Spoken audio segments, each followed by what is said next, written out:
मेरा नाम अवनी है और ये कहानी मेरी अपनी जिंदगी की उस उथल-पुथल भरी यात्रा की कहानी है, जिसने मुझे पहले बुरी तरह तोड़ा और फिर एक अनजाने रास्ते से मुझे फिर से जोड़ दिया। बचपन के उस मासूम दौर में, जब हर बच्चे को अपने माँ-बाप के साये की सबसे ज्यादा जरूरत होती है, ठीक उसी उम्र में मैंने अपने माँ-बाप को हमेशा के लिए खो दिया था। वे दोनों एक भयानक सड़क हादसे में इस दुनिया से चले गए थे और उनके जाने के ठीक 3 महीने पहले ही मेरे बड़े भाई की धूमधाम से शादी हुई थी। माँ पापा ने बड़े अरमानों से भाई के लिए दुल्हन ढूंढी थी और घर में जब बहू आई थी तो पूरे घर में खुशियों का माहौल था। मगर किस्मत को शायद ये खुशी मंजूर नहीं थी। मेरी भाभी का नाम पुष्पा था और वह देखने में जितनी सुंदर और सलीकेदार लगती थी, दिल से उतनी ही सख्त, स्वार्थी और घमंडी थी। माँ बाप के जाने के बाद घर की बागडोर धीरे धीरे पूरी तरह से उन्हीं के हाथों में आ गई और मेरा भाई तो जैसे अपनी सोचने समझने की शक्ति ही खो बैठा था। वह पुष्पा की हर बात, हर फैसले पर आंख मूंद कर यकीन कर लेता, चाहे वह फैसला मेरे लिए कितना ही तकलीफदेह क्यों न हो। मुझे अपने ही घर में एक अजनबी की तरह जीना पड़ता था। वह कमरा जो कभी मेरे माँ बाप का हुआ करता था, जहां एक जमाने में मेरा भी उतना ही हक था, अब पुष्पा के मायके वालों के आराम के लिए आरक्षित हो चुका था और मैं एक छोटे से बिना एसी वाले कमरे में सिमट कर रह गई थी, जहां न ठंडक थी, न अपनापन, न अपने होने का एहसास। भाभी के मायके वाले जब भी आते, पुष्पा उनके लिए तरह तरह के पकवान बनाती और जाते वक्त डिब्बे भर भर कर उन्हें दे देती, यह भी नहीं सोचती कि घर में उनकी ननद के लिए भी कुछ बचेगा या नहीं। कई बार तो मुझे भूखे पेट ही सोना पड़ता था। इसी दौर में पुष्पा का एक छोटा भाई घर आने जाने लगा। उसका नाम देव था। वह देखने में बेहद खूबसूरत और हैंडसम था, बातों में इतना मीठा कि सुनने वाला मंत्रमुग्ध हो जाए। वह अक्सर अपनी बहन से मिलने के बहाने घर आता, मगर हर बार उसकी निगाहें मुझ पर ही टिकी रह जाती। शुरुआत में मैं उन नजरों से घबराकर नजरें चुरा लेती, मगर धीरे धीरे वे नजरें मेरे दिल में भी उतरने लगीं। एक दिन जब घर में पुष्पा और भाई दोनों बाहर गए हुए थे, देव ने मौका पाकर अपनी मोहब्बत का इजहार कर दिया। शर्म से मेरा चेहरा लाल हो गया था, दिल की धड़कनें बेकाबू हो गई थीं। मैंने भी शर्माते हुए उसकी बात मान ली, क्योंकि मुझे लगा कि शायद यही वह इंसान है जो मुझे इस बेगानेपन, इस उपेक्षा से निकालकर अपनी दुनिया में ले जाएगा। वह हर बार यही वादा करता कि वह अपनी माँ और बहन को किसी न किसी तरह मना लेगा और हम दोनों की शादी करवा देगा। हम रोज घंटों फोन पर बातें करते, चोरी छुपे कभी कभी बाहर मिल भी लेते। हर मुलाकात, हर बात एक नई उम्मीद जगाती। मगर जब मेरे लिए एक रिश्ता देखा जाने लगा और मैंने घबराकर यह बात देव को बताई, तो वह भी चिंता में पड़ गया और उसने वादा किया कि वह जल्द से जल्द घर पर बात करेगा।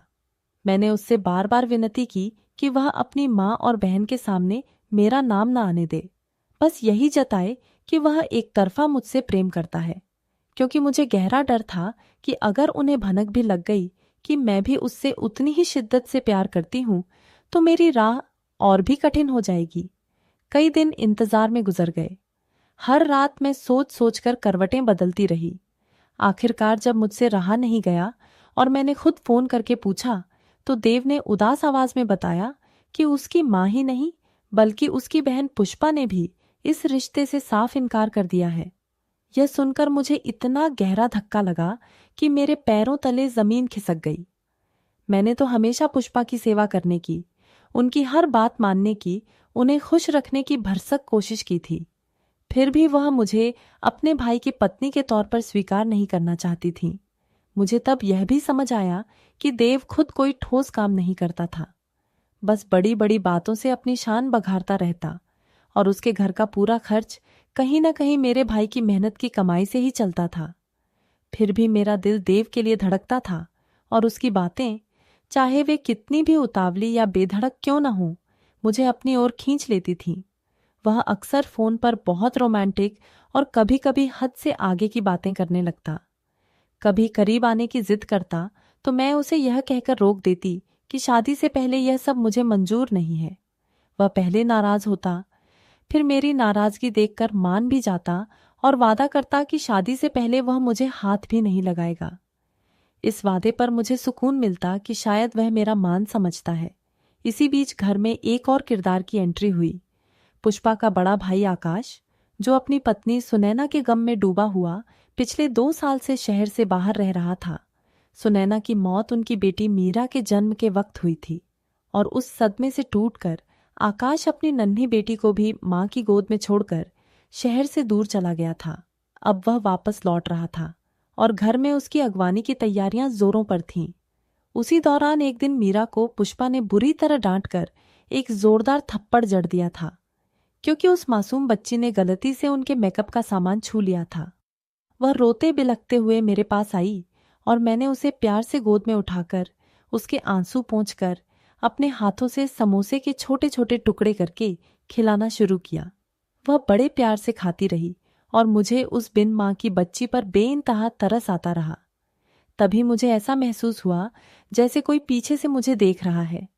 पलट कर देखा तो आकाश किचन के दरवाजे पर खड़ा था। उसकी आंखों में एक अजीब सी उदासी और कृतज्ञता दोनों झलक रही थीं। उसने भर्राई आवाज में कहा कि मीरा को मां की कमी हमेशा खलती होगी और उसने खुद अपनी बेटी के साथ बहुत गलत किया है। यह सुनकर मुझे उस पर तरस भी आया और एक अजीब सा सम्मान भी महसूस हुआ। बाद में एक रोज मैंने हिम्मत करके देव से सुनैना की मौत के बारे में पूछा तो पहले वह चुप्पी साधे रहा। फिर उसने जो सच्चाई बताई उसने मुझे भीतर तक हिलाकर रख दिया। सुनैना उस वक्त 9वें महीने में थी और एक दिन गुस्से में देव की मां ने उसे सीढ़ियों से जानबूझकर धक्का दे दिया था। यह कोई हादसा नहीं बल्कि सोची समझी साजिश थी और आकाश को यही झूठ बताया गया कि सुनैना का पैर फिसल गया और वह सीढ़ियों से लुढ़क गई। बड़ी मुश्किल से डॉक्टरों ने ऑपरेशन करके बच्ची को बचा लिया, लेकिन सुनैना नहीं बच पाई। तब से आकाश अपनी पत्नी की यादों में खोया रहता, एक जिंदा लाश की तरह जीता रहा। यह सारा सच जानकर मुझे एहसास हुआ कि इस घर की खूबसूरत दीवारों के पीछे कितने काले डरावने राज दबे पड़े हैं। फिर भी अपने दिल की बेचैनी से मजबूर होकर मैंने अपने भाई से बात करने की सोची।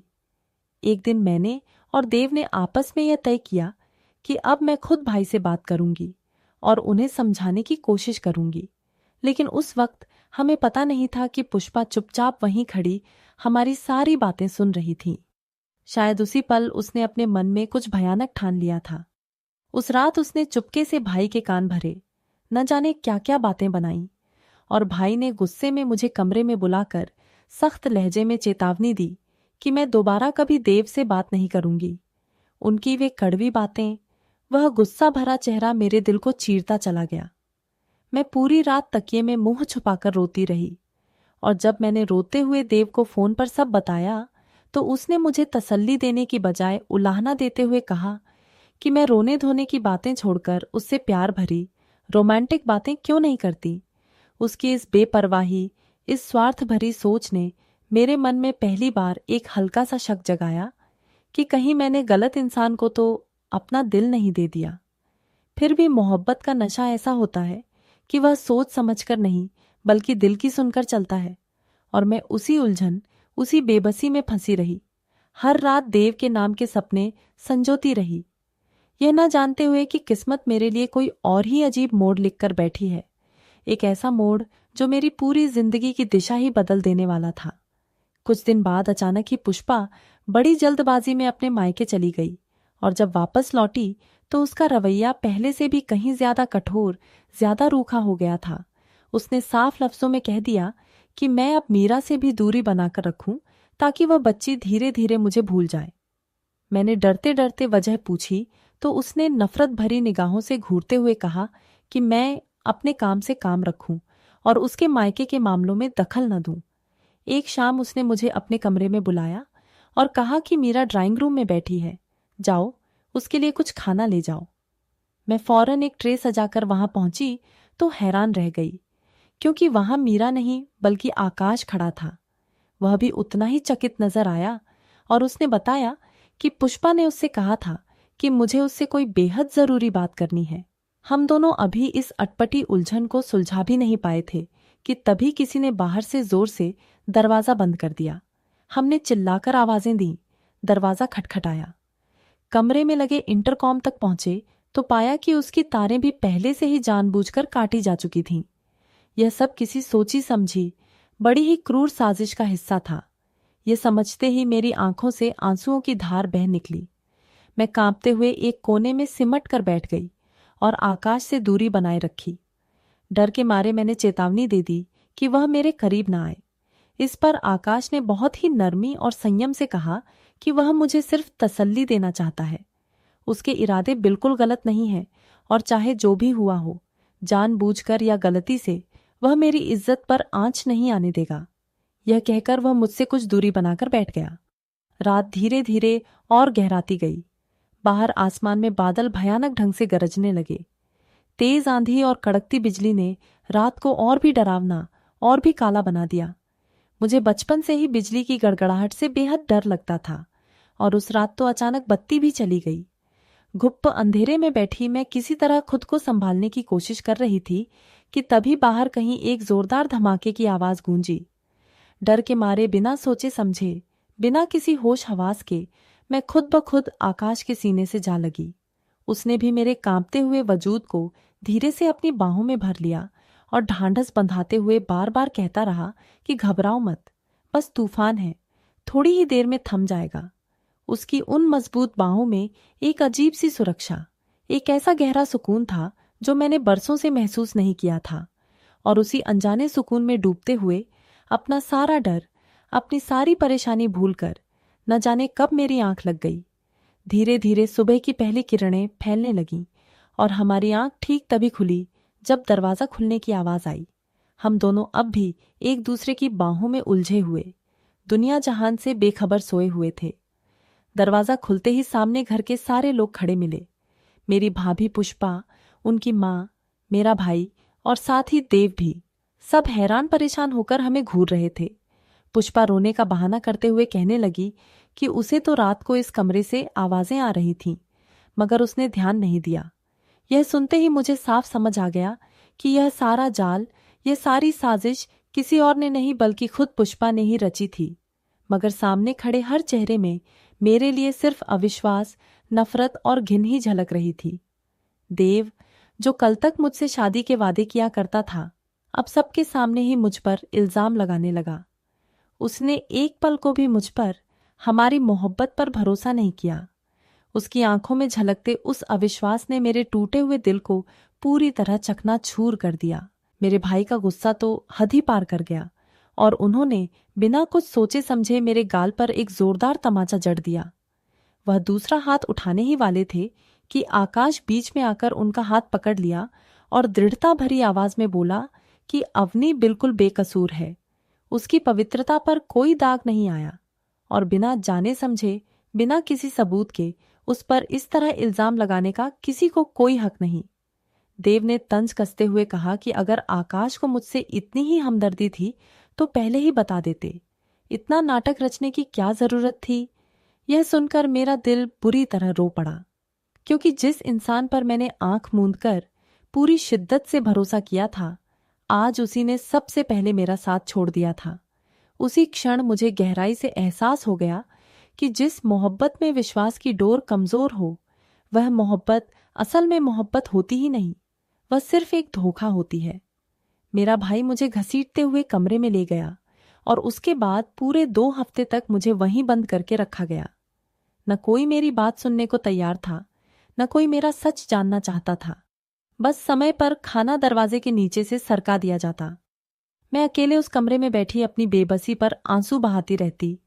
इसी बीच एक दिन घर में अचानक जोरदार शोर मचा। पुष्पा चीख चीख कर कुछ कह रही थी और तभी मुझे आकाश की दृढ़ और साफ आवाज सुनाई दी। उसने बुलंद आवाज में कहा कि यह उसकी अपनी जिंदगी है और वह अपना हर फैसला खुद लेने का पूरा हक रखता है। वह अवनी से शादी करना चाहता है और उसने घर वालों से साफ साफ कह दिया कि वे उसे इसी वक्त बाहर निकालें। इतने सारे टूटे हुए रिश्तों, इतने विश्वासघातों के बाद मेरे भीतर बचा हुआ थोड़ा बहुत भरोसा भी पूरी तरह चूर चूर हो चुका था। मगर उस काली तूफानी रात में आकाश की बाहों में मुझे जो अपनापन और गहरा सुकून मिला था, वही अब मेरी सबसे बड़ी, सबसे सच्ची चाहत बन गया था।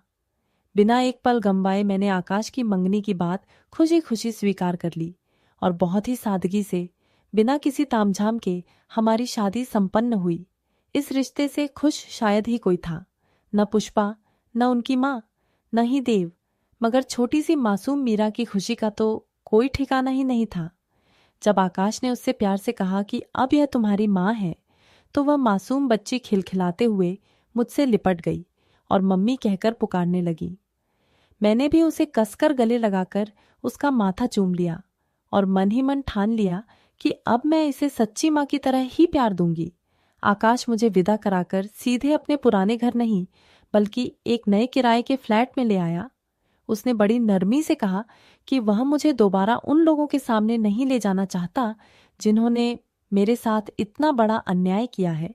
दुल्हन की तरह सजे उस कमरे में जब आकाश मेरे करीब आया तो मेरे दिल की धड़कनें तेज हो गईं, मगर इस बार उन धड़कनों में देव का नाम कहीं नहीं था।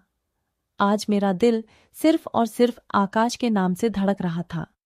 उसने मेरी उंगली में मुंह दिखाई की अंगूठी पहनाते हुए वादा किया कि वह इस रिश्ते को पूरी सच्चाई और पूरी ईमानदारी के साथ निभाएगा। मैंने उससे कहा कि जब कभी उसे सुनैना की याद आए तो वह बेझिझक मुझसे उसकी बातें कर सकता है। यह सुनकर वह मुस्कुराते हुए बोला कि सुनैना उसका गुजरा हुआ कल है, लेकिन अब मैं उसका आज और उसका आने वाला कल हूं। यह कहकर उसने मुझे अपने करीब खींच लिया और मैं भी सुकून से आंखें मूंदते हुए उसके सीने पर सिर टिका दिया। उसकी उन पनाहों में मुझे वही गहरा अपनापन फिर से महसूस हुआ जो उस अंधेरी तूफानी रात में मिला था। अब मुझे किसी और सहारे की, किसी और पनाह की तलाश नहीं थी। मैंने मन ही मन भगवान से यही प्रार्थना की कि यह भरोसा, यह अपनापन हमेशा इसी तरह मेरी जिंदगी में बना रहे, क्योंकि आकाश मेरे लिए उस घने छायादार वृक्ष की तरह था जिसकी ठंडी छांव में दुनिया की कोई तेज धूप, कोई भी दर्द मुझे कभी झुलसा नहीं सकता था।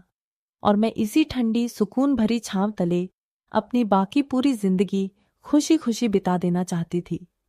कई बार रात को जब मैं आकाश के कंधे पर सिर रखे लेटी होती तो पुरानी यादें अपने आप उमड़ आती। वह घर जहां मैं अजनबी की तरह रही, वह छोटा कमरा जहां भूखे पेट रातें कटीं, देव की वे मीठी मीठी बातें जो अब खोखली और झूठी लगती थीं, और उस कड़कती बिजली वाली रात का वह पल जिसने मेरी पूरी तकदीर ही बदल दी। मुझे अब समझ आता था कि जिंदगी कभी कभी हमें सबसे अंधेरी रात के भीतर ही सबसे रोशन सुबह का रास्ता दिखाती है। आकाश धीरे धीरे मीरा और मेरे साथ मिलकर एक नया अपना घर बसाने लगा। हर छोटी बड़ी बात में मेरी राय लेता, मेरी पसंद का ख्याल रखता, और जब कभी मैं उदास हो जाती तो चुपचाप मेरे करीब आकर मेरा हाथ थाम लेता, मानो कहना चाहता हो कि अब मैं तुम्हारे साथ हूं, कोई भी तूफान अब तुम्हें अकेला नहीं छोड़ेगा।